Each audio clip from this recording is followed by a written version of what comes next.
भान का भूतिया किला, भानगढ़ का रहस्य, भाग एक, आत्मा की पुकार। रात का तीसरा पहर था। भानगढ़ के वीराने में ठंडी हवा चल रही थी और हर कोना सन्नाटे में डूबा हुआ था। रिया अपने भाई अर्जुन के साथ किले की ओर बढ़ रही थी। उनके माता पिता का अचानक निधन हो गया था और उनकी मां की अंतिम इच्छा थी कि उनकी अस्थियां भानगढ़ के पास स्थित मंदिर में विसर्जित की जाएं। मां ने कहा था कि वहां उनकी आत्मा को शांति मिलेगी। रिया के दिल में गहरा दुख था, लेकिन साथ ही अजीब सी बेचैनी भी थी। अर्जुन ने उसे ढांढस बंधाते हुए कहा, सब ठीक होगा रिया, बस थोड़ी देर और।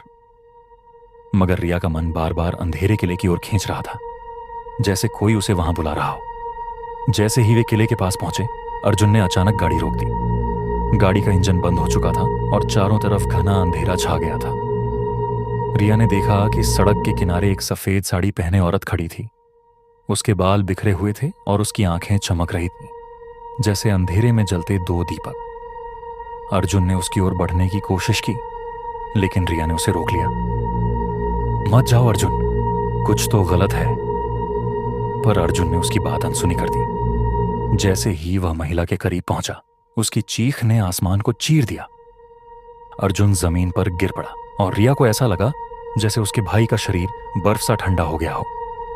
महिला की हंसी किले की दीवारों से टकरा रही थी। रिया ने कांपते हाथों से अर्जुन को उठाने की कोशिश की, लेकिन उसकी आंखें खुली नहीं। अर्जुन, उठो, मुझे अकेला मत छोड़ो। रिया की चीखें सुनसान रात में गूंज रही थीं, लेकिन कोई जवाब नहीं था। उसकी आंखों से आंसू बह रहे थे और उसने अर्जुन को कसकर गले से लगा लिया। तभी उसकी मां की आवाज उसके कानों में गूंजी, रिया, समय खत्म हो रहा है, किले के अंदर जाओ, वरना सब कुछ खत्म हो जाएगा। रिया का दिल दहला देने वाली पीड़ा से भरा हुआ था। उसे समझ नहीं आ रहा था कि उसे अपने भाई की जान बचानी है या अपनी मां की आत्मा को शांति देनी है। अपने डर और दर्द को पीछे छोड़ते हुए रिया किले की ओर दौड़ी। जैसे ही वह मुख्य दरवाजे के पास पहुंची, दरवाजा अपने आप खुल गया। अंदर का नजारा किसी और ही दुनिया का था।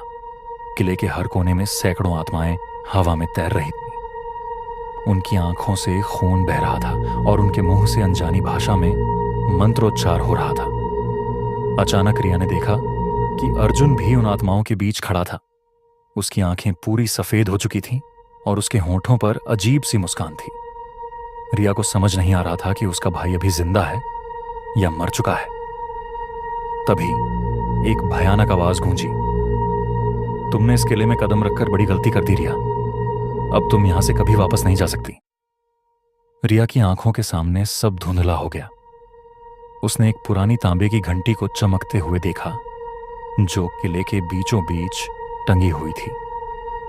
उसकी मां ने उसे कभी बताया था कि यह घंटी किसी प्राचीन श्राप से जुड़ी हुई है। रिया को महसूस हुआ कि इसी घंटी के साथ अर्जुन की आत्मा बंधी हुई है। लेकिन तभी एक औरत की तेज चीख ने उसे पीछे मुड़ने पर मजबूर कर दिया।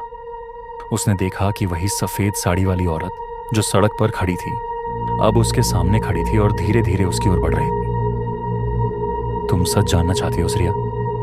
अगले कदम के लिए तैयार हो जाओ, लेकिन याद रखना, सच बहुत दर्दनाक होता है। क्या रिया अपने भाई अर्जुन को बचा पाएगी?